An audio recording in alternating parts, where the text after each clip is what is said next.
அனைவருக்கும் வணக்கம். நம்ம டெய்லியும் banking and SSC point of வியூல 5 கொஸ்டின்ஸ் கரண்ட் அஃபேர்ஸ்லேருந்து பார்ப்போம். இன்னைக்கு என்ன கொஸ்டின் இருக்கு அப்படின்னு சொல்லி பார்ப்போம். First one, president confirmed national Florence Nightingale award to 15 person conferred. ஓகேங்களா? The award was instituted in 1973 by Health Ministry and it carries citation, medal and 1 lakh prize money அப்படின்னு சொல்லி கொடுத்துருக்காங்க.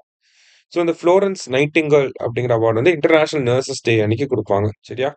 இந்த வருஷம் 15 பேருக்கு கொடுத்துருக்காங்க.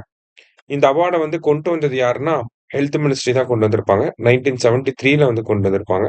ஸோ இதில் வந்து ஒரு சைட்டேஷன் சர்டிஃபிகேஷன் கொடுக்குறாங்க, ஒரு மெடல் கொடுக்குறாங்க, அடுத்தது ஒரு 1,00,000 ரூபா ப்ரைஸ் மணி அப்படிங்கிறது கொடுக்குறாங்க. ஸோ போத் கரெக்ட் அப்படிங்கிறது கரெக்ட் ஆன்சர். அடுத்தது, who among the following from Tamil Nadu has been awarded national Florence Nightingale award அப்படின்னு சொல்லி கேட்டிருக்காங்க.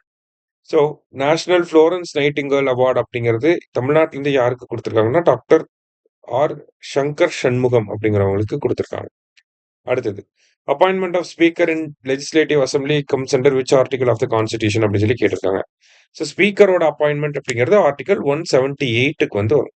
சரியா? 179 அப்படிங்கிறது resignation, removal, vacation, resignation or removal அப்படிங்கிறது வரும். 180 வந்து பாத்தீங்கன்னா deputy speaker to actor speaker அப்படிங்கிறது. 181 அப்படிங்கிறது ஸ்பீக்கரை ரிமூவ் பண்றப்ப அவர் வந்து அந்த ஹவுஸை ப்ரிசைட் பண்ணி கொண்டு போக முடியாது. அதான் அந்த ப்ரொவிஷன். சரியா? ஸோ 178. அடுத்தது, the center has increase the export duty on gold to how many percentage அப்படின்னு சொல்லி கேட்டிருக்காங்க. 15% வந்து இன்க்ரீஸ் பண்ணியிருக்காங்க. முன்னாடி 6% இருந்துச்சு, இப்போ 15% இன்க்ரீஸ் பண்ணியிருக்காங்க. லாஸ்டா, international nurses day is observed on.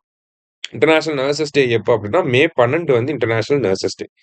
இனி 5 கொஸ்டின்ஸ் பார்த்துருக்கோம். தேங்க்யூ.